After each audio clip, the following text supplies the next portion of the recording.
Hey everybody, it's the Trout. You know, I grew up watching movies, and the one thing that impressed me about all the movies I watched was the themes. Those iconic themes that stuck with us for decades after the last bit of movie was seen. The James Bond theme, the Star Wars theme, the 2001 Space Odyssey theme. I could just go on and on. But I was always impressed by the guys that could write that theme music. Well, today I get an opportunity to speak with Kevin Besignano, a guy that just finished writing the complete music for a new movie that's coming out on April 8th, 2022. It's called As They Made Us. It stars Dustin Hoffman and Candice Bergman. It was directed and produced by Mayim Bialik.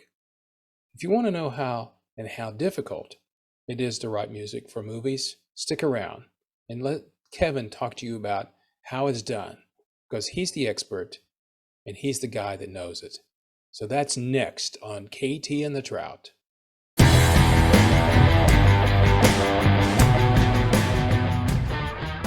This is kind of a cool thing today because Kevin is what I call kind of an enigma performer. Grew up, and he's going to talk about it, but he's really a rocky guy. He likes to play rock music. How many bands you been in, Kevin? Now, Up to this point, I don't know, safely five, maybe more. five. But But that's not what we're going to talk about today, because we're going to talk about that. But Kevin has toured extensively outside the United States, or only in the oh United yeah, States? definitely outside the U.S., Okay, so Australia, he's Japan, Europe. Yeah. there. You go. One of those guys. Some of those things that we all want to be as musicians. We want to travel and make lots of bucks. But today we're going to talk about Kevin is SOA movie sound guy. In other words, he writes the music for movies, which intrigues me because he's a guy that likes playing rock, but he also sits down and writes music and for movies. And I thought with Kevin today, we'd talk about that because I'm intrigued by the whole process. If you go and Sure. watch movies, which we all do, maybe we don't watch as much as we used to now, we don't go to the theater, but without the music, it's not as much. That's not there. And I was talking to my best friend the other day about the last James Bond movie, which was Hans Zimmer did all that. And he said, Yeah. well, they incorporate all the old stuff. I said, well, if you listen to all the James Bond movies, they all kind of have a theme to them. And so Kevin's been doing this for a long time, and considering his age, which it means he's younger than me, which most people are, but tell me a little bit about, first off, let's start in this. I think this is a really cool story. Tell me how you got said, I want to write the music for movies. How did that all come about? Just tell me. I'm a guy that would play Yeah. rock guitar going, I think I'll do movies. I don't know if there was a specific moment, but I do know that probably about 25 years ago. No, that's too long. 2000, 2001. Excuse me. I would. There's a specific movie that kind of I remember loving, and that was Donnie Darko, which was Oh yeah, okay. it's a good film for a teenager to love. As Right. I've gotten older, I've kind of lost interest in it. But It Michael happens. Anderson was the composer, and he I remember like the piano parts, and like I just love the music, and I was like, this is incredible. And then I started getting into more of like learning, why I do love Star Wars or Indiana Jones, or then you learn John Williams things, whatever. Yeah. But back then I was like, I want to do this. I could do this too. I had a computer. I would the first movie I did it with was Donnie Darko. I put it in my computer. I was probably 16, 17. And I turned the volume off on it. And then I wrote my own music to scenes. So I thought that was probably the beginning of it. And then I didn't really do anything with to picture forever.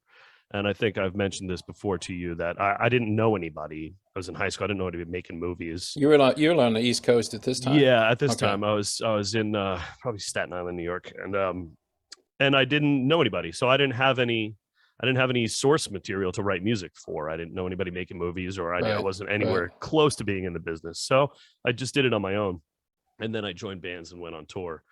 But I would say probably about I've always wanted in the back of my mind to do that. That's what I've been fast. I love movies. It's my favorite thing in the entertainment industry is films and music for films too. So maybe about 2014 ish, I was kind of done touring with other bands. I had started my own band, and I found a friend who knew a composer, and he linked me up with him, and he was like, yeah, I'd be happy to meet with you. I went over to his house. He had his whole studio set up in his house. Nothing insane, but just what he needed. And he was like, take out your notebook. This is what you need. And he got me started with everything, told me how everything worked. And then right away, he was like, hey, man, I'll give you a couple bucks. I need, can you help me? Can you score these 2 scenes in this short film? Or can you score these? Can you do this scene? Or I don't have enough time to do this. Can you work on this or this? So he gave me work like that for a while. And I got to just kind of see, every now and then he'd loop me in with producers and directors so I could see how people were communicating.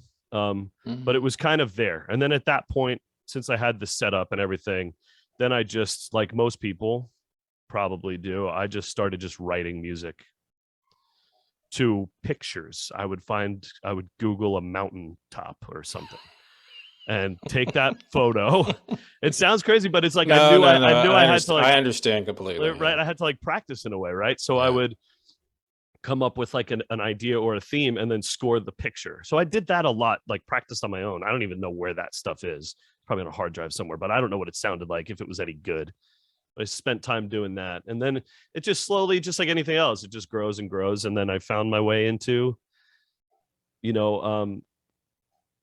meeting with the director, and my first film, which is this poster behind me, was terrifying because I didn't really have many credits. And I said, hey, look, I would love to work on your movie. They sent me the script.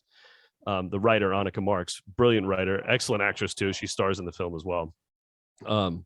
She sent me the script, and I wrote like 40 minutes of music just to the script. So I was like, okay, this is probably how the scene's going to play out.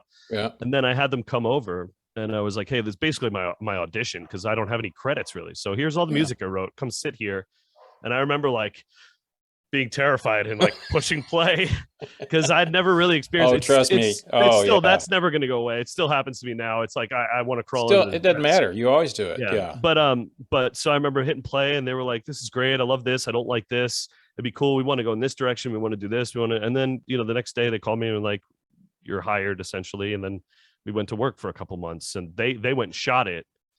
I continued to like write music and send it to them. I think on that movie, and we could talk about this too, the process of things, but yeah, I'll get to that in a second. And that was it. So they gave me the opportunity, which was huge because, at that point I needed somebody to just trust me that I could not ruin their movie. Well, I think a lot of times, and you're a prime example of it. I was talking to a recording producer the other day on the show.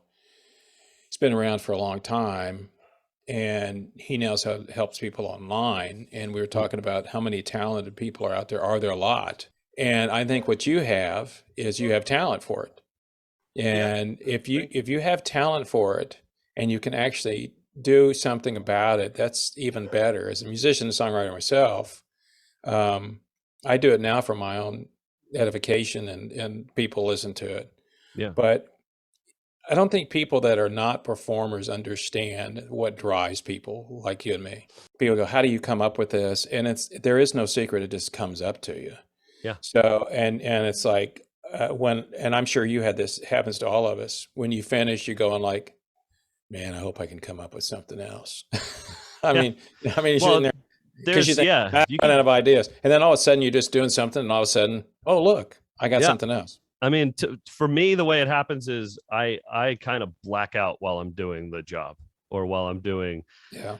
I don't know that's the best word I could think of, because I also just saw an interview. I don't know what composers it was, but it was some big composers. They were talking about how they say, look, they'd say to a director, it's going to take me a while to come up with like the palette and the sound of this film. Yeah, but once I do, yep, the music is easy. Like the music just comes out, Yep.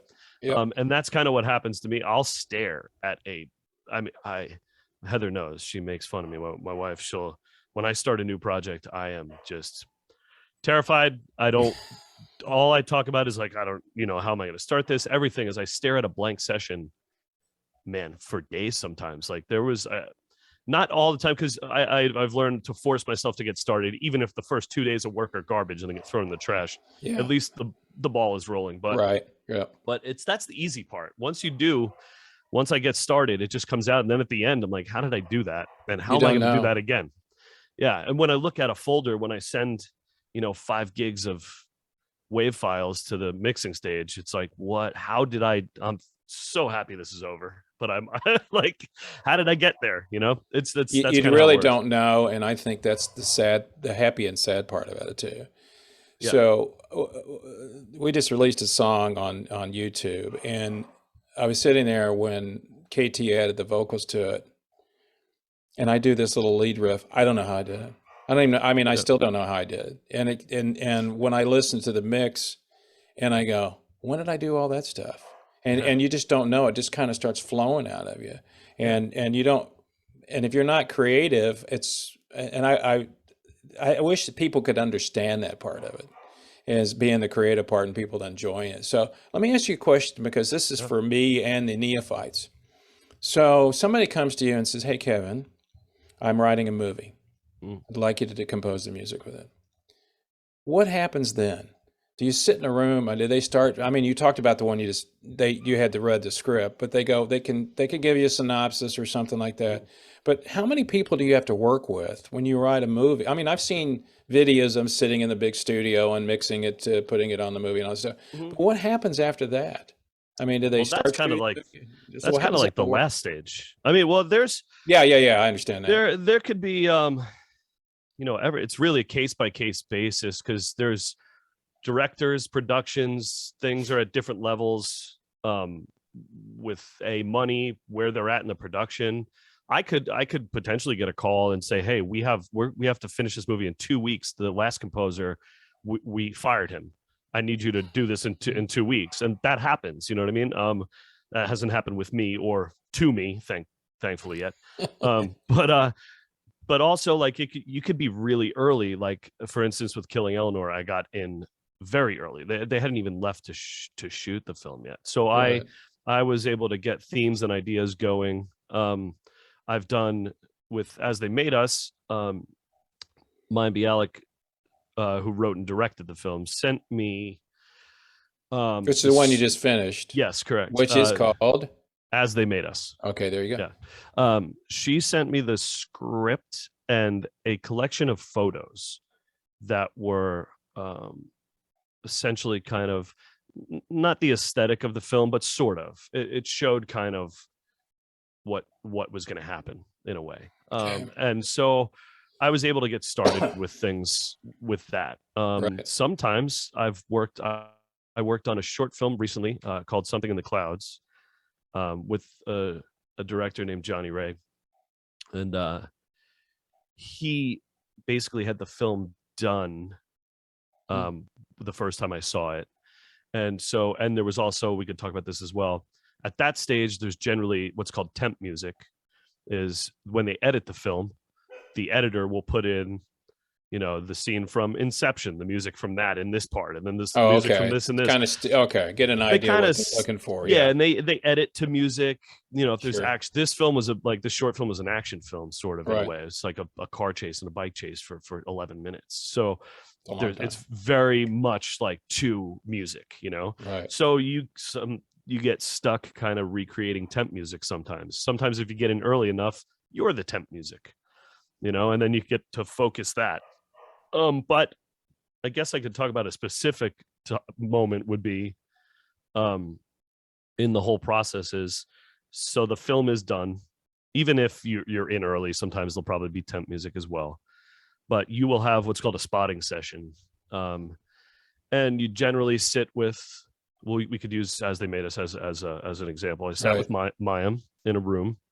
We went to a hotel. It was in the middle of COVID, so we all had to get tested and sit far away from each other in this room. Yeah. Big old conference room. And Mayim is there, and she's kind of the first and last word in what kind of we're going to say, because she's the producer and the writer and the director. It's our film. Right. And then there's the music editor, or supervisor. We didn't really have both on this film, but a music supervisor might be the liaison, that the person I speak to, because they speak music. So the director could communicate through me. I have a relationship. That's funny though. It's really true though. I understand, but yeah, it's funny. like sometimes Who's my translator? Bring him in. Yes, really. Yeah. I have a relationship with Mayim, so it was more of a direct relationship with her. But there's the music supervisor was there, and then a couple of the producers. The editor was in the room, and we sit down and we play the film start to finish, and we scrutinize it, and we say, all right, from this point, we use the time code that's on the screen. Right. Yeah. From 1 minute to 3 minutes, we're going to have music. What do we want that music to be like? Well, it's a really happy scene. It'd be crazy if we juxtaposed it with really sad music or something. I'm just making something up. Yeah. And then we kind of decide what we want it to be. I'll take a whole bunch of notes. And sometimes there's temp music. They're like, we really love the way this thing works, so just recreate it so we don't get sued. Like in the simplest way. I mean, those copyright laws are such a pain. Yeah. So that happens a lot, where you have to just recreate something. You have to be open to that and not kind of have an ego about yourself, and just, okay, that's you have to remember, this is not your movie. You're here to please. Yeah, I can understand everybody. that being it's not your baby. And Yeah, so, all right, so who has the final say? So is it the executive producers that say, no, I don't like the music, or they work with the director and they just kind of let it up to the director? I know this one with mine was different because she was a producer too, but yeah, obviously the other ones you do are not that way. So who has the final say so, and they play it back and go, I don't like that part? Sure. Well, generally it's a long-ish process. It could really? be long, it could be short.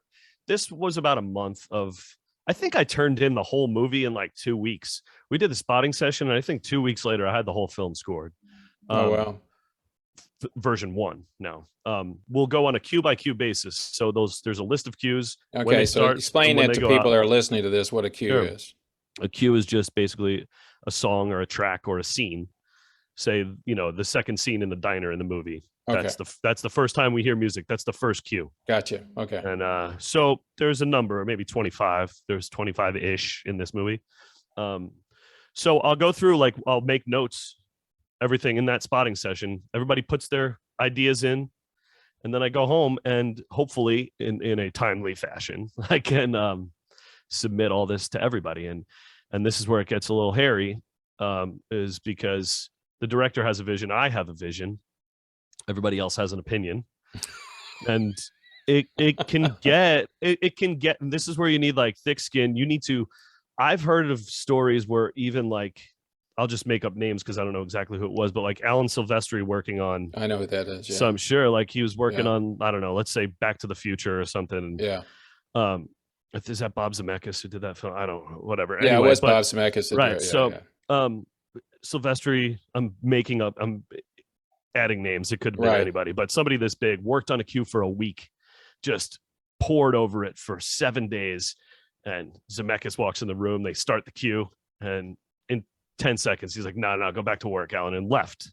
Oh, wow. And so that can happen. Yeah. So, and it does, where I've learned to not get too attached to anything I do, because generally version 1 of the cue is not going to be what it's going to be at the end. I was actually proud of myself in this last film. I had maybe five cues went through at version 1. They heard them and they were like, that's it. Great job. Next. Yeah. But there's a website you can upload everything with the video. I make little short movies with the music attached to the film, and then everybody has access, the producers, the directors, the editor, and they all put timestamp notes in there. Hey, this is great, but the piano that comes in is terrible. Get rid of it. But then somebody else is like, the piano's great. I like the piano. It's just like music, though. Music's like that. I mean, and so here's the question regarding that. And I know, and this is probably a difficult question to answer. When you're writing stuff and you're it's almost like, okay, I don't even know if they're going to like this. So do I really do the best I can? In other words, this is just an idea I'm throwing out. As a songwriter, you start working on a song and you want to do the best thing you can, but that's a song that you're going to work on. Yeah. In your situation, you go, I might put 30 things together and they only like 2, or they may not like any, or they may not like 20 of them. Mm-hmm. And so does it change? And I know it probably doesn't change your thought pattern, but you're still realizing, and that's probably what you just got there saying, you can't really own it a lot until they finish it, I would guess. I Yeah, mean, really that's own it yeah, and go, hey, this is my thing. I did it because and you made a good point. This is what music's always like. If you bring yeah. 10 people in a room and you Mhm. have 10 song or one song, they're all three of them might go, I love it. Same with the music. And I'm sure when they're doing a Yeah, movie that the director has something in his mind or her mind 100%. because Sometimes they're they going don't. like, Yeah. oh, I remember that movie when they used, oh yeah, can we use that song again? Because a lot of Mhm. times you'll hear the same music, whether Oh, it's sure. a recording from somebody. Mhm. And I think it's kind of intriguing for me because you do all this stuff knowing in the back of your mind they may not like any of it. So Sure. you just And have to keep churning it out. I mean, I've also had experiences where I think, you know, on the short film I did after I turned in the first version of it, I know I scared the director and he was like, "Oh man, what did I get myself into? This is not what I wanted." But the thing is though, like that's the thing that's you have to communicate well. And also you could sell things to a director as well, Gotcha. not to like get them, not to like get over on them, but Right. you could also like, okay, so give me your feedback. I don't know exactly what's in your head. You gave me a lot of stuff, but this is a lot of music. So I Yeah. had to take some liberties here. If you don't like things, let's talk about it. I'll fix them. And then usually up to this point, I've been able to correct myself. But yeah, it's difficult. You can't really kind of, well, sort of to answer your question, I've learned, like you kind of started talking about maybe like, hey, here's an idea or where I'm kind of going, like Right. a Right. demo type of thing. Yeah. I have learned that um everything I submit to a director, it needs to be finished Oh because wow. because and this is the reason why on that short film Something in the Clouds I did, I Yeah. I took the main theme from the end, the last 5 minutes of the film, like the big powerful kind of stuff at the end, and I broke it down to just a piano part. So it's the melody to play over the credits. And I was like, hey, I thought it would be kind of cool if we did something like this over the credits. Right. And the director said, oh yeah, that's great. Let's just send it to me. We'll put it in. And I'm like, well, hold on. I have to hold on. I'm a decent piano player. Yeah. I'm okay. I know Yeah. what I'm doing, but I'm not really that good. So in this particular instance, I played the right hand part with two hands, and then I played the left hand part with two hands. Yeah. And it's like it's like three tracks of piano as Yeah. one piano You're part. right. I know. I And understand. Yeah. as a maybe as a someone who does understand music, you would hear it and go, what is good? What is going on here? Yeah. But he was like, no, this, I need this track, this version. I love this. So on the credits of that thing is like this thing that embarrasses the heck out of me. But it's so I've learned, if you're going to send anything to a director, make sure you're okay with it. You being me, make Yes. sure I'm okay with it because it may end up in the film. So, I think that's interesting because people that want to it's anything else is the people that are successful in this, whether it being in a composer for movies or standing out in front of thousands of people performing, a lot of work goes into this stuff. oh my gosh, yeah, And what was it they used to say that if 10,000 hours was what you had to play to really become proficient at what you're doing? sure. I think it was 10,000 hours. Um, but to me, when I hear you talk about it, and one of the I think about touring musicians like you did. Mm. We go as a consumer of music, you go in and watch a band and you go, man, they're great. And then they're going to the next place and they're going to the next place. You go home and take it easy. They go to the next gig. They're working. Yeah. It's not like it's fun, but it's work. Oh, it's work. It's a lot of It's this. a lot of work. A lot It's of not work. digging ditches, but it's still a lot of work. And the Yeah. stress on you has got to be hard. And I was watching something with Rush. They were doing sound check with their band. At one time, they toured with a string group, Hmm. and Alex came out, and they're shooting the breeze with the people, and all of a sudden, somebody says something to him, and he goes, "Well, I got to go to work now." Yeah. Yeah. And and he starts playing, Yeah. Tom Sawyer or something like that. And I'm going, of course, as a person who plays Heck of a on job there, Alex. yeah, it's like, well, this is tough, and then, let me ask you a logistics question. Now, this Yeah. seems kind of funny. So, when I met a TV star once, he was actually with me one day, and I asked silly questions like this: how do you get paid? In other words, not how much you get paid, but how do you get paid? And this was a person that did a TV series, and he did 13 episodes. He goes, I get paid for 13 weeks. Now, of course, Yeah. up front, they decide what that's going to be. Right. and that's how you get paid. And I went, oh, okay, that makes sense. So how do you get paid? I mean, does a budget, is it a budgetable thing that they come in and Yeah. go, this is how much money we have, we're going to be able to pay this for you because we have this star that's taking $10 million and you're Yeah. Oh, getting yeah. this much. But Sure. the music is so integral part of what you do in the movie. I mean, Yeah. so how does that work? Also, a case by case thing. Generally, at the level I'm at, if they have a budget for whatever their music budget is, I get it. Yeah. You generally, it's weird because if it's a budget, you should get it all at up front, and then you use that money to hire musicians and do whatever. That's my Right. Yeah. responsibility. So if they were to give me $100,000 for a film, it's my responsibility to record the orchestra, to hire the band, to write the sheet music, it's my responsibility to deliver all them that. the music. Here's the money, So- you got to do it. And then whatever's it left happen. over, I get Yeah. to keep. Yeah. So when there's lower budgets, it's kind of like, it turns out to be kind of like a fee, if you Okay. will. It's not Yeah, no, I understand. like a lower budget film. Like I can't go higher. Yeah, you tell them what your go to- base is. Right. I Yeah. can't go to Fox Studios and record a 40-piece orchestra for No. Right. So so it tends to be a fee, and then I get kind of paid like a fee, where it'll be like I'll get half as we start. Okay. Upon the spotting session, the day of the Right. spotting session, I'll get I'll get half the money, and then as soon as I deliver to the dub stage that day, I'll get the other half. So it's more of like a fee. You end up. I could have on this film. I could have like hired a cellist or something, and like, hey, here's $1,000, and you come over for 3 days, and we record all this stuff I wrote. Right. Yeah. But in the indie film, you tend to try to stay away from that. So you use quirky instruments. Like instead of hiring an orchestra, I spoke to you previously. I have a thing for cello. I love cello in films, but I can't really play it. In Killing Eleanor, I played a cello like a guitar, and it kind of went over pretty well. Oh yeah, we did talk about that. But on this film, I kind of built an orchestra ish out of me playing my baritone with a bow. So I tuned the baritone guitar like a cello, which is only one note off anyway. It's a B to a C.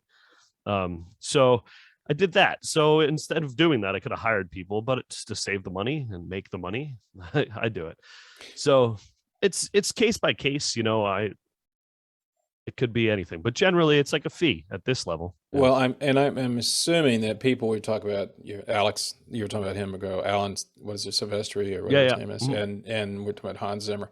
They already know going to somebody like that. They already know how much it's going. I mean, they have a fee. Big money. Those guys have like, if you want to hire me, you have to pay me this, and then you give me the budget. And their name. I'm just lucky to get a job. So well, no, but I think don't sell yourself short. No. Because but to me, in reality, that's I understand that. But I mean, would your goal be to be at that level, or are you just comfortable with what you're doing now?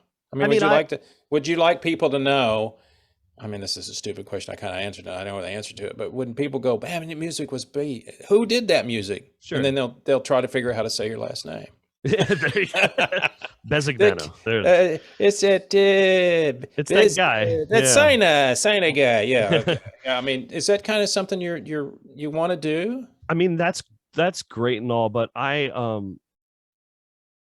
just want to be able to do this for the rest of my life. So at whatever level that means I operate at, that's fine.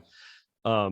Of course, it would be great to command a whole bunch of money and have a huge, team of people working for you. But the pressure would be immense on you. The pressure is immense on me already because also I'm new to things for the most part. So I learn a lot every film. And thankfully I've had so many people like, I'm not shy about asking questions. Like if I went to a mixing engineer or something, like, hey, is it bad that I left all these low frequencies in this? Does that help you? Would you like me to take them out? Can I things like that? I'll ask those questions. I won't pretend like I know anything. Like, so I think like to be super successful comes with a lot of other things. And if I want to get to a level, what honestly I want, like I said, I would love to just do this for the rest of my life, and I want a big old studio with every toy that I want. There you go. You can't see off the side, I have a massive wall of synthesizers. Oh, I've seen your stuff on Instagram. So like I just want to be able to create and work in movies. So if that means I've gotten success, then great. But if I keep just cruising, that's fine too. You have to look around and say, this is what I'm doing. This is great. I'm here. So I need to enjoy it. And Well, and you know what? You're not going to work at 8 o'clock and getting off at 5. no. I mean, you So, work when you can, yeah. but the other part of it is, I remember my dad was a president of a company, and he'd work on Saturdays. He'd bring his work home. He'd talk about, no, he didn't bring it home, but he talked about it. And I said, I never want to work like he does. And then I went into corporate America, and I ended up working more because, Right. if you want to go up in the corporate ladder, you got to work more. It's like, you people working 8 to 5. I'm working from 7 to 10 o'clock. Yeah. And the thing about music, and as a writer yourself and composer, you never know when the mood's going to hit you. You might be, I mean, I understand you have a time frame, but still it's like you're sitting watching TV and you go, oh, wait a minute. And then you just, I mean, dude, I can't even express to you. I mean, that's happened. Because, sure it does. Because luckily my TV and couch is 15 steps out that door. Yeah. But yeah, I'm telling you, it's happened where I'm like, oh, here it is, and I have to go run and do it, or grab your phone, and hum it in, and then go and figure it out. It happens. But the thing is, it's a lot of artists and musicians and whatever, people tend to be overly dramatic about, I put all this work and this, and yeah, it is, but everybody else works just as hard as you. It's just the trouble with it. It's not like you're not walking into a job and saying, okay, I have to organize all this paperwork and I have to speak to these clients about this. This is just you show up to work wherever that is, and you hope to have a direction, but you don't know what the heck you're doing, really, in a way. Anything you're trying to wrangle this beast that a movie or an album or something is. You're just trying to put something together. It's art, so there's no definite road to just walk down and just do your work, so it gets subjective, and it's so very subjective. So here's the thing, and about this, being a recording artist too. Do you ever listen to a movie and go, man, I wish I just put this in here? Look, I have this thing I mean, you do that all the time.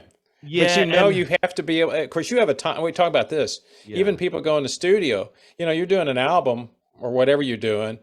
I mean, you could tweak that, especially if you're a producer, you could tweak that, and you could tweak that crap to death. Forever, but I'm sure you do the same thing.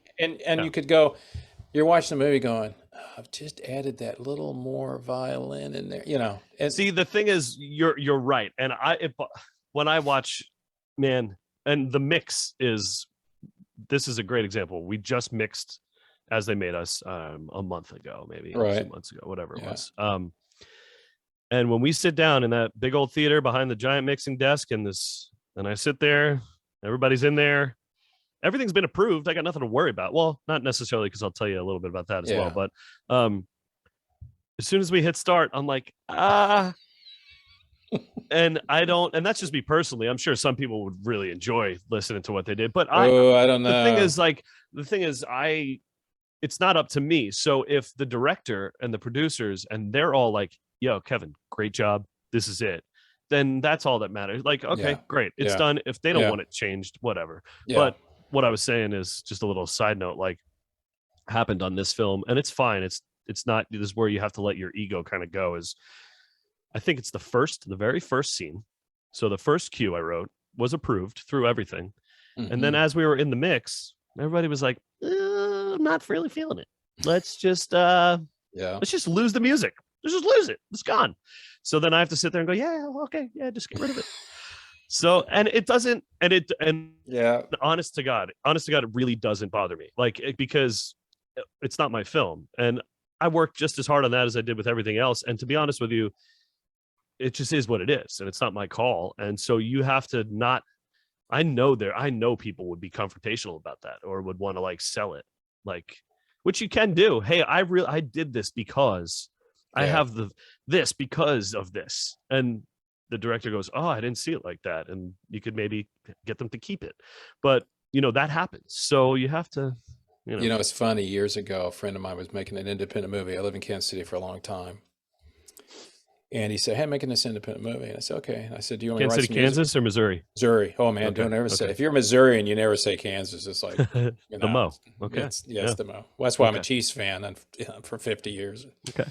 But so I watched this scene, and it's a kissing scene where so I said, "Yeah, come and watch it." So I'm watching the scene, right? And they're doing this part, and he cuts, and I walk over to him, tap on him. He's been a good friend of mine. I said, "Hey, you know, it'd be really cool." And I started telling him camera direction, like, you know, and he turned to me. He said, "It'd be really cool if you were the effing director, wouldn't it?" Yeah, dude. In other words, mind your business.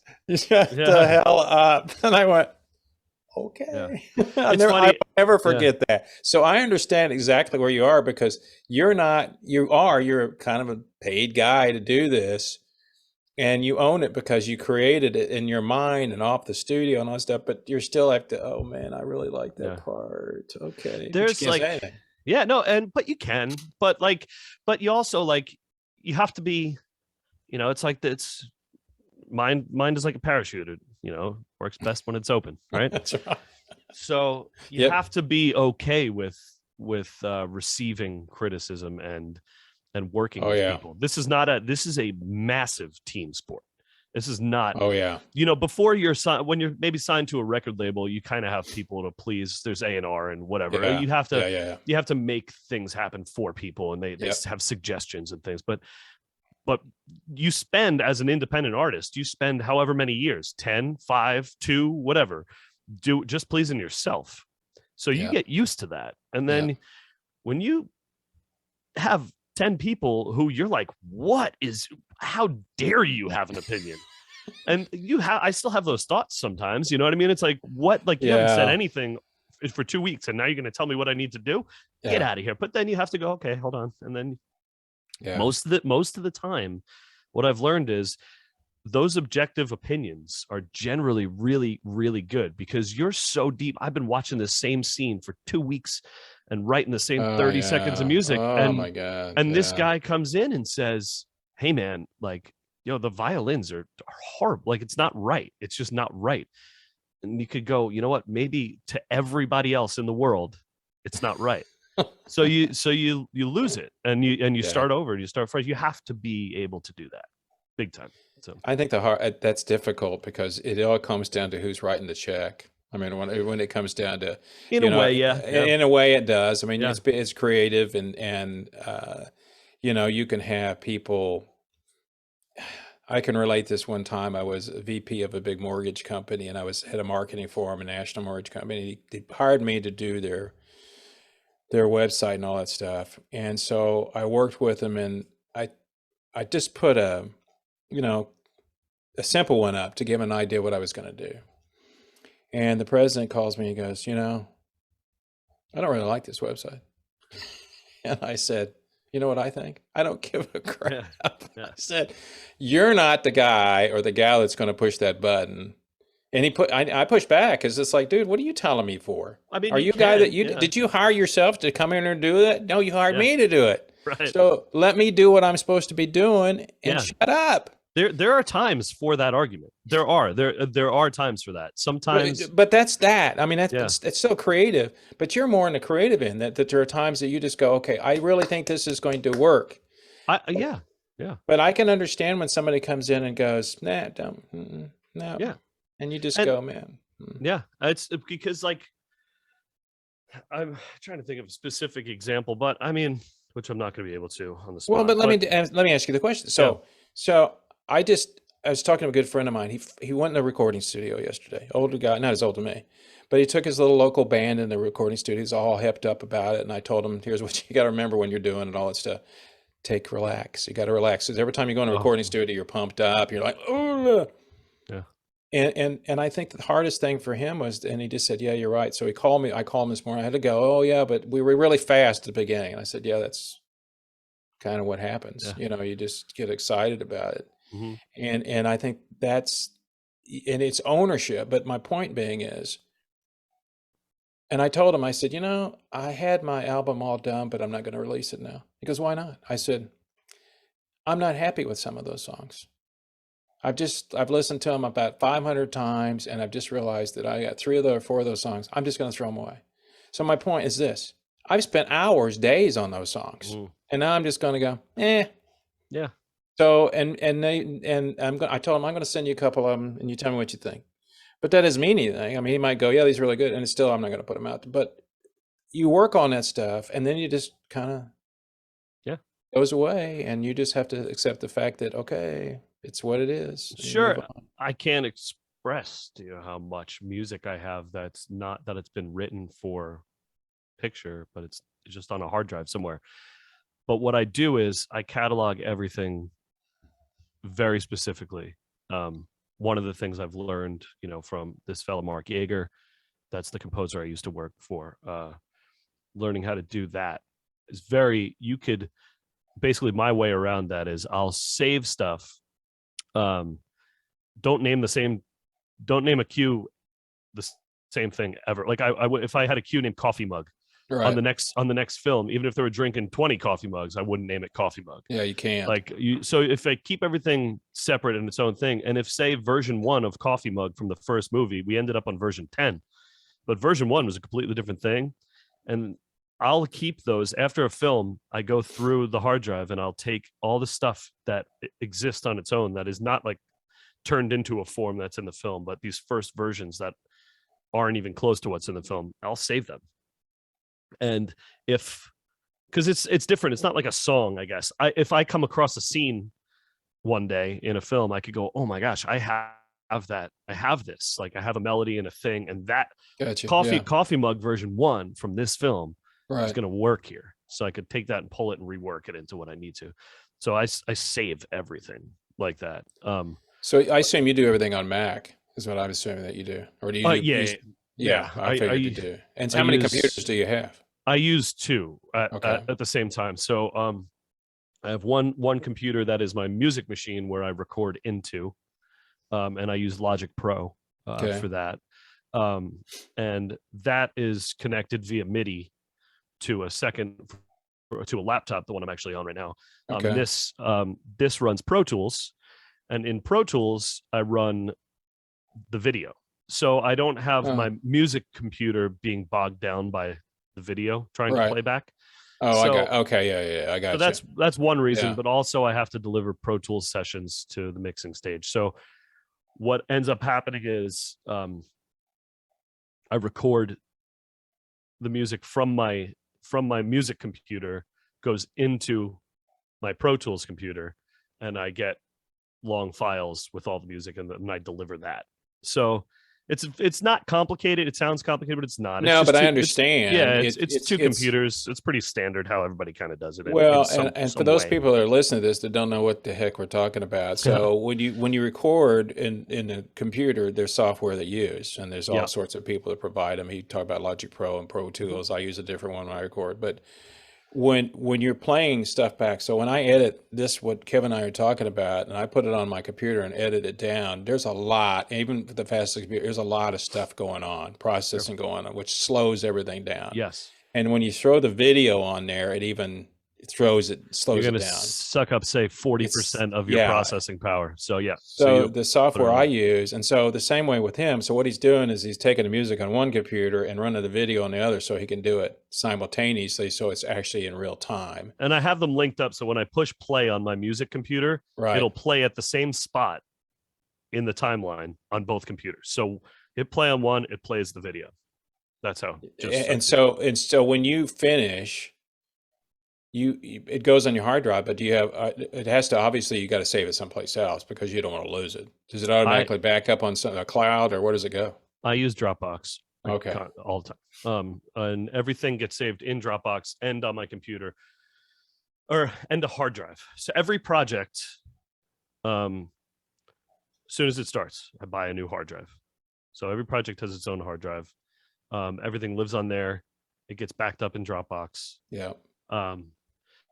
If I'm working with another composer, if I'm working with Mark, say, everything lives in Dropbox. So you're just the transferring session files, your for WAV sharing. files to them, and he goes picks them up, and okay. Well, Gotcha, essentially, yeah. the actual session is going to be in Dropbox. Oh, So the whole thing. I close it, and Mark can open it on his computer. Oh wow, yeah. So because that's he's using Logic Pro or whatever Pro Tools. That was one of the things that was really great with Mark, and he was like, okay, if you want to work with me here, I'm going to set you up. Like I mirrored his setup in my house. Oh, okay. So we could do that, because if the way things like that work, a lot of the things that you use inside that software are third party pieces of software. So a third party violin sound that doesn't exist on my computer unless I put it there. So if Mark uses it, I need to have that as well, because when I open it up, if I don't have it, it's not going to play any violin. Well, that's the one thing about collaborating with people, which Mm-hmm. I'd love to do more. It's tough. It's tricky. It's and I had on this particular album, I may have told you this, but I have a Grammy nominated harmonica player. Ooh. And I interviewed him back in October, November, and he's a phenomenal player. And I said, hey, dude, would you mind playing on my song? And I hadn't written anything at that time. Of course, he's a blues guy. Mm. And he said, sure. So I finished up. Of course, it was a scratch. I had the scratch drums and everything on it. And then he sent it to me. And of course, for those people that don't know, you put it at the beginning, even though he's 2 minutes into the song, you have to match it. You have to send the whole thing. And I've talked to other people about it. And I was just talking to my friend about this yesterday. And this is kind of off the subject, but I want to get your opinion because you're involved out there. Sure. Kanye West just released another album, or he's going to, and he's not going to use Spotify or any of the streaming. He's going to have his own. Okay. And it's called Stems, which you and I both know where the word stem comes from. And I can see why he's doing it, but you've been in business a long time, music business and all that. This is off the subject, but we're both musicians. What do you think's going to happen with that industry, with all this? Spotify, people love it if you're a consumer, but as a musician, we don't like it because they don't pay squat. And I saw this the other day. I'm a fan of Joss Stone, and Josh just came out with their newest album, and she put out on Facebook that she had 100 million streams within a short time. And I thought, well, that's like $23. Yes. It's not that bad, but it's like, that's coffee for a week. Yeah, get coffee for a week. Not at Starbucks, but I can get coffee. So, do you kind of see, and I don't know if you still work around that industry much with friends and all that, do you kind of see that people are kind of sick of this, or there's anything new that you think that's going to change in the music industry? It's going to change it for performers, because they only make money now if they tour. You used to make money when you sold stuff. But still, you would make money depending on, everything is different. But I think I've mentioned this to you in the past, where it's like, for the majority of people making music, when has it ever been about money? There's a very small amount of people who actually are living in the Hollywood Hills due to music. It's a very small fraction. Very small. Yeah, you're right. And the way I see it is, back in the day, guys were getting record advances. They're getting checks for $500,000, and then and then you're owned by that your life is owned by a record label. And nowadays, would it be great to make some money off Spotify? Yeah, but you know what? If it was 20 years ago, where your album would be? It would be in the trunk of your car with you trying to sell it at Ralph's. That's where it would be. But you know what? Now, so I'm trying to just look on the bright side. But of things. You know what? Your album is out. I never thought about that, but you're absolutely right, because I've got 500 CDs sitting in my garage now. We've all been there. And they're like, and you just want to get here, just strike one. Who is it? Of course. Oh, I don't really want it. Right. But you know what? Now your record is out, and it's on Spotify, and it's on. That's a valid point. And it's just one of those things. If there were, is your record good enough to get $100,000 advance from this record? But you know what I mean? So not you particularly. I'm just saying. No, I understand. So it's like I don't know, just trying to look on the bright side of things. I like that aspect of it, that anybody could write a record and they could put it out. That's great. But it's difficult but it's just like anything else. You have to find ways to make money. You have to find licensing things. You have to find films. You have to find how to let me figure out ask how you to that get your question money in then. commercials. Like I've done commercials and Well, I was things going like to that. say, a lot of people, and I'm hopefully talking to a company overseas that does some kind of licensing new thing to help performers and songwriters get more money from their, and we haven't Sure. talked yet.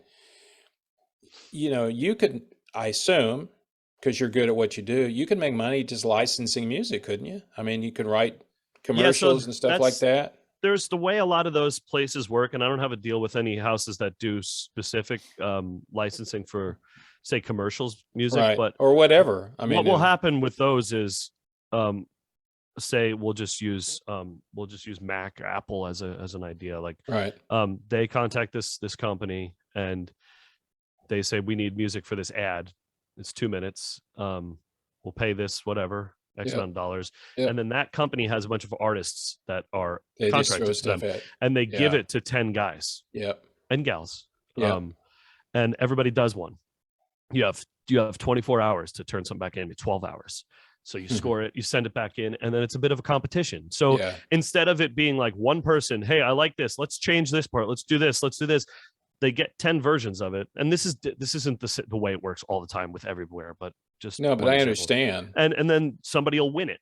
I won the they chose mine. Yeah. And then now I get paid. Everybody else gets paid a small amount of money, Yeah. for their But you day get of paid work. the majority. Yeah. So like that kind of happens, but also I don't work with a company like that, but I have done a number of ads specifically for a couple, two or three things I can't talk about because of No, I NDAs understand. right Yeah, now yeah, that they aren't out yet. But no, I understand. but specific like commissioned work. I did stuff for DJI, which is DJI is a drone company. Wait, and it's funny you So- should mention that. My neighbor just got one. Oh, really? Yeah. He literally is out in his backyard, and Yeah. I'm going, and he's showing it to me. Yeah. And he's a pilot. Oh, and yeah. And I'm sitting out there, and he's just looking up in the sky, and all I hear it, I'm going like, what? And I go, oh my God, he's got his drone out here, and so he's showing it to me, so I know who that is. Yeah, yeah. 2 days ago, I wouldn't know. So yeah, I've done 3 or 4 commercials for them, maybe where that's a typical thing where, like I said, temp music, you get the ad and they're like, here, we like this, or like we want, I did one Christmas commercial, and I kind of ripped off like Green Day and but played like Iron Maiden guitar on it. Like, so it was Green like, Day that's kind of what they wanted. They wanted like a modern rock approach to like Jingle Bells or whatever it was, something. Yeah. So you get those gigs too, and there's a set amount of money, and they pay you, and you do it. And I mean, no, what's interesting though? I was sitting there thinking when you were talking that, and I was in commission sales for a long time, and I remember people that were not commission sales would say to me, "How come you get a new car all the time? How come you live in a big house?" And I'd go, well, you could do the same thing if you want to be a commission sales. Oh, I can't do that. I can't, So I'm thinking from your standpoint, or even anybody like you, they go, well, you get up in the morning and do whatever you want to. I mean, it's you do, but you don't. Yeah. And they don't realize, I think, people have to go to work. They have to have a job. You have a job. Yeah. But you're your own person. And when I went into sales and I had to start working on my house, people always started saying things like, because my office is in Dallas, I lived in Kansas City, and and they go, well, Kansas City, Missouri. Yeah, Kansas City, Missouri. And well, what do? Watching Oprah all the time? No, I'm out working. I may be sitting at home, but I'm actually on the phone trying to get appointments with people. Yeah. So here you are sitting there going, yeah, it's cool. Now I know you have to go. Your dad, so you have to take care of your daughter, but. Sure. Your time is your own, but you get up in the morning, hey, I got this to do. And that's what I like, because your job is different. I'm a project guy, which you are too. Yeah. I like doing projects. So in other words, if I'm going to do a project, I know when I get done with it, I'm done with it. I got to go another, and it's going to be the same, but it's going to be different. And that's what makes it fun, I think, in your situation. Yeah. Well, everything is different. Every relationship you have with a music production or a movie production team is different. Right. Sometimes it's a dream, and I haven't had a bad experience yet. Thank God. I've loved everybody I've worked with. It's going to happen. Like I'm probably, I'm going to have a horrible experience with producers or a director. I'm going to probably get fired from a job. It's going to happen. And that's okay. But like, you have to be you have to be willing to accept that and learn from that. You have to Yeah. do that. Yeah. And those things are good because they teach you how to better yourself, like it's not ideal, but also like I try to, like, I haven't mentioned this, but there's a company I have a contract with called Studio Rev, and they are like a trailer house, a trailer music house. So Okay. when studios make trailers, they could go into these libraries and type in like keywords. We need explosive drama, and if they type my track might come up, and they click on it, they go, oh, this is perfect, and they'll buy it. So that happens too. So when I'm not working on a film, I like to try to add to that library. So if I don't have anything to do specifically, I'll sit down and try to add to that library. But you really need to focus on like furthering yourself, which gets difficult because, like you said, there's a project and then the project ends. What if you don't get a project for 6 months? And the other part of this is you only can improve yourself by being yourself. Sure. And just a quick analogy, I live on a golf course, and I used to play a lot of golf. I don't anymore, but I was okay golfer, but I never got that good until I played with people that were better than me. Oh man, of course. I mean, yeah. And so it's kind of like being in a band, and if you're the best performer in the band, you kind of, or have somebody that's the same quality of you have to improve yourself based on yourself. Yeah. And that is something that you have to do. Like, you have to be conscious of that. And it's hard to do that. I mean, It is. You have to be your worst critic. And that's the one thing, I mean, you have to have it. And I was thinking about this a while ago when you said, we were talking about when you're sitting in a room with the producers and directors and you're pushing that play button. Two things came to mind. One is, people always said, as a kid, I don't know about the, Rick, get your guitar out and play for us. Yeah. No. Well, these are your best friends, or your friends. And I go, no, that's the worst people that I can play for, because you don't want to do that. And I had, when I lived in Kansas City, Missouri, I got invited to go see a Clint Eastwood movie because it was about Charlie Parker out of Kansas City, and Forrest Whitaker was the star. Nice. So I go to the movie. It was a fundraiser. Forrest sat right in front of me. Okay. Now this was before he became the Academy Award guy. Okay. It was a Clint Eastwood movie. Every time he came on the film, he did not look at himself. Yeah. He looked down. Yeah. And I did. And I mean, I just thought that was interesting. It's like, man, I don't want to see my nose at 80 feet wide, Sure, man. It's so not I something mean, I enjoy. It's kind of like the same thing. I like putting stuff out, and I want people to be honest with me, but sometimes I don't think. Now, you're working with a group of people that are always going to be honest with you. Not maybe honest, but they just don't like it. Well, I do love it. There's no time to waste, so they're not going to it's like, no, that's bad. Change it. But now, quick. So, okay. Yeah, because they have a time frame. They have to get it because they have to get it done. They have to get it out. They have to get it out to the public and all that stuff. Sure. And it's a consumable item. And I think, what you do is really one of the coolest things that could be done. And because, watching TV, when they do, of course, they don't do near as many episodes as they used to, but those people that have to put that music together every single week. Yeah, that's not easy, even though it has the same kind of theme to it and all that stuff. It still doesn't matter to turn around. Doesn't matter. Like to turn around, say an hour. Okay, I would assume on like a drama or something like Game of Thrones, like they still keep a schedule, right? Yep. So, like every week they have to turn out a new episode, and it's 50 minutes of music. Film shows like that, like dramas like that, have like continuous music through. Yeah, they don't. Yeah, it's always. Yeah. So to do 50 minutes of music a week is a massive undertaking, and then also to get that approved and adjusted and changed and then recorded on those levels. They're recording those at Abbey Road with like the London Symphony Orchestra. Oh yeah. So like to logistically do all that they do on big films like that is mind blowing to me. It's crazy. Well, and then, it's crazy money involved too. That's the other part of it. That's the trade-off. But man, it's like, no, I'm not talking about making money. They have to spend a lot of money. And you also, it's very difficult. I feel like you get in the room to stay in that room. It's very high stress. You can't really make mistakes.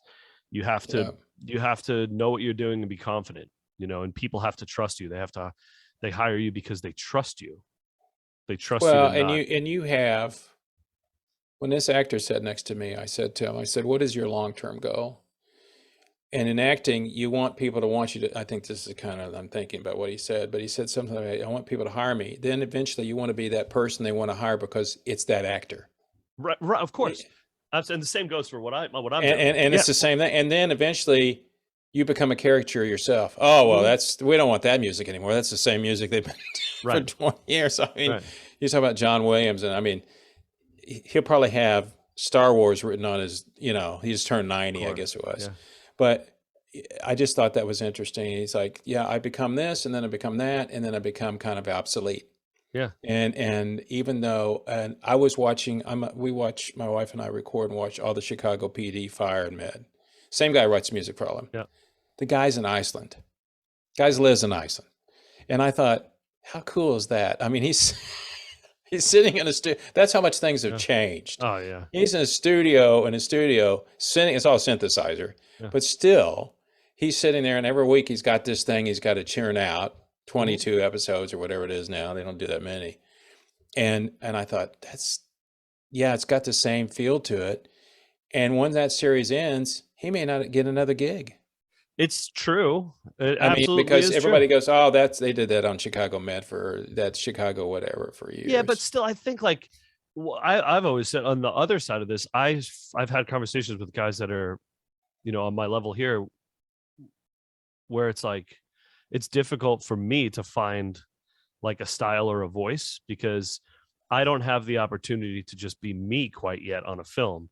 I get hired and they're like, I need you to do this specifically. I do something different which is great also in a way, do something I would never think to do. Right.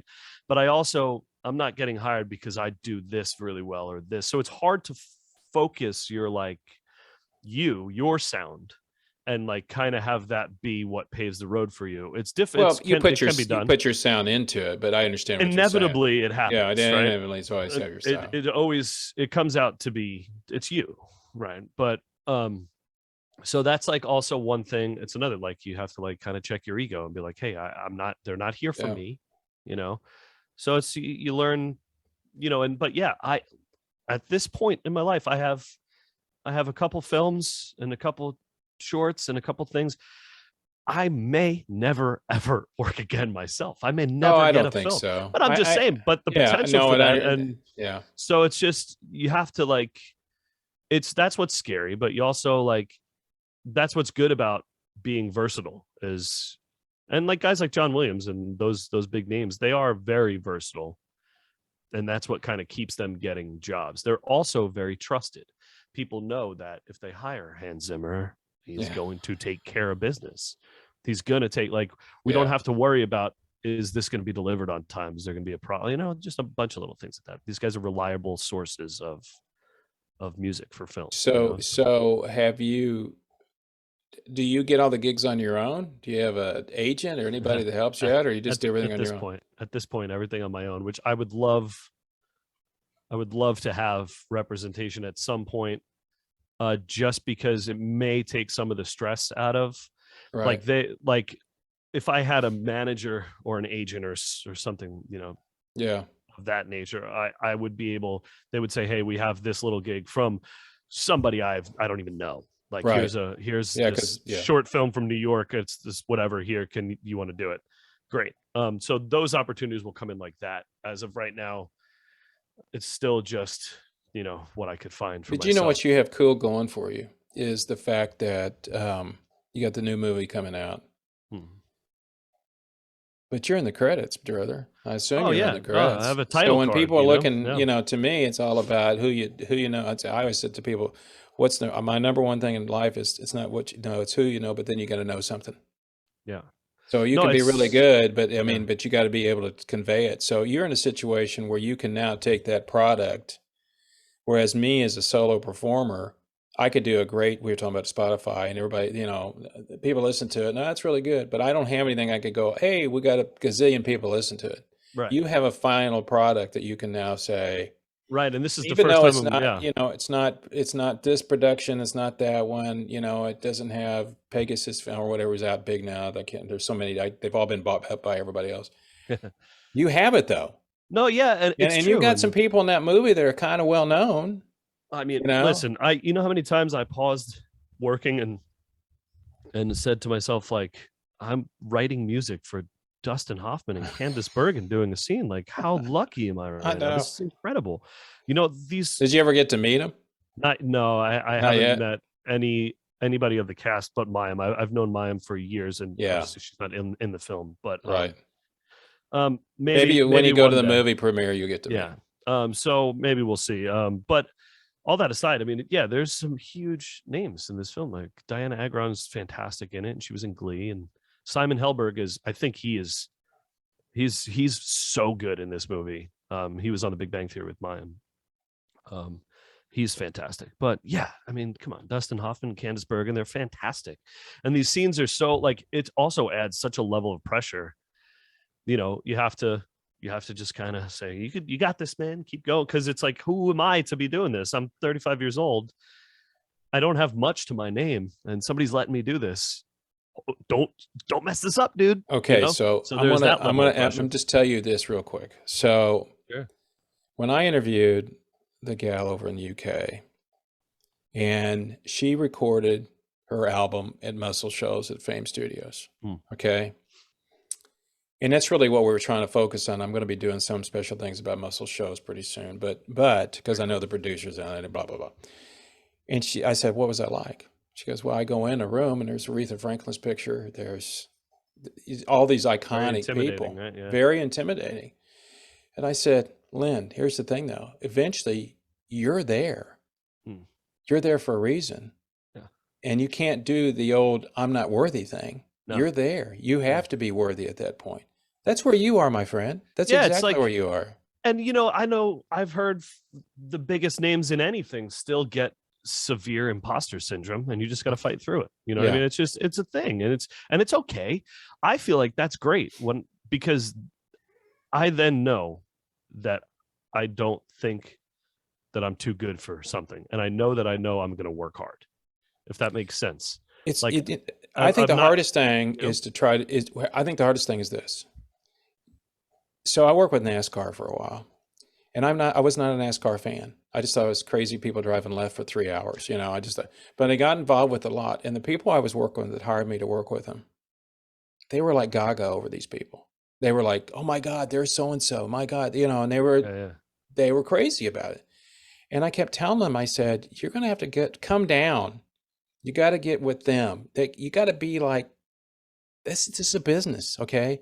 No. You got to realize you're just talking to business people now. I understand that. I mean, if I met Eric Clapton, I don't know what I'd do. I'd probably go, 'Hey, Eric, I don't know what to say.' I mean, what can I say that hasn't been said about it?" But it's the same thing. I mean, when you're in that situation and you're watching Dustin Hoffman, the iconic actor, and you're like, "Man, I'm actually writing music for the." Hey, they hired me. I'm doing this. Right. And I think that's really in to kind of remember, you got to bring your ego down a little bit, but that's the hardest thing, especially in Hollywood, like you are in that area.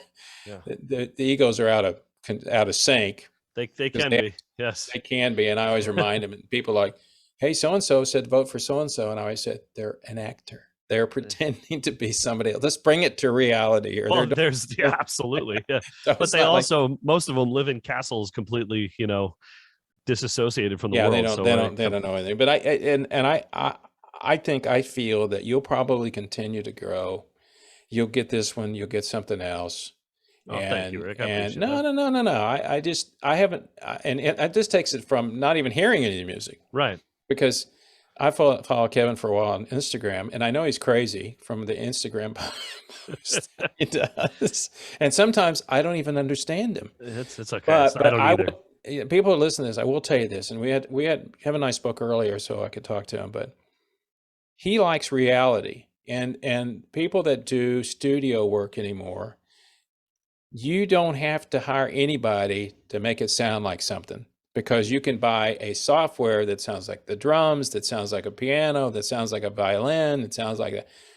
what really impressed me about you, Kevin, was the fact that there are times when you said, okay, I know I need a real cello player. Sure. Now, people listen to this or watching the movie, they don't know. Oh, no way.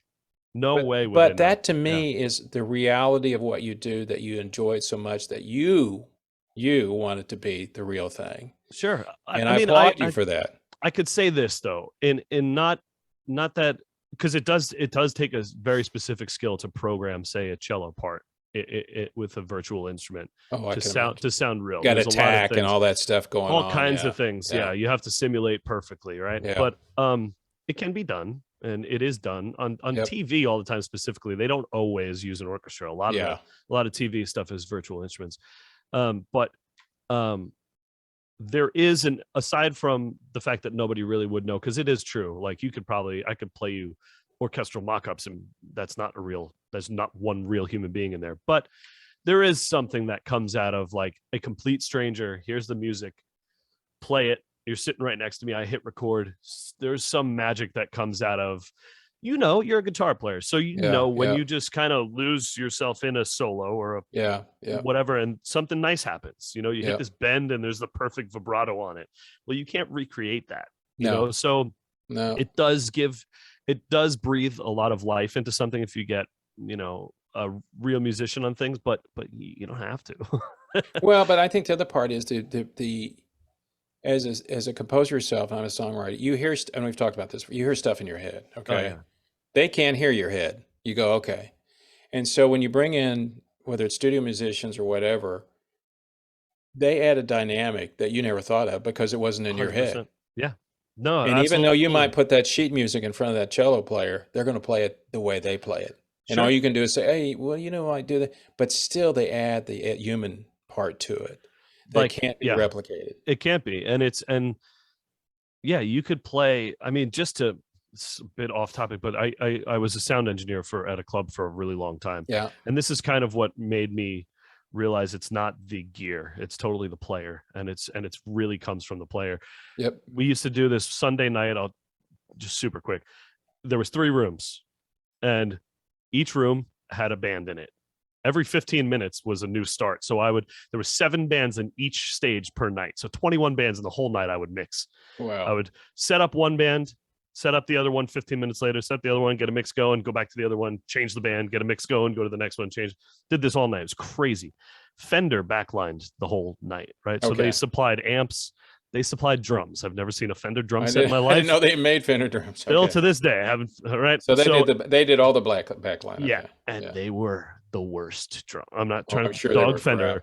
Yeah. But also, I'm also not going to sit there and tune 3 drum kits every week because there's going to be 7 different drummers. I'd forget it. Yeah. So we had these terrible drums. Every single one of them. Every drummer would come up and be like, "What is this, man?" And they would complain, and they would play horribly. It would be a terrible. Oh man, it was so bad.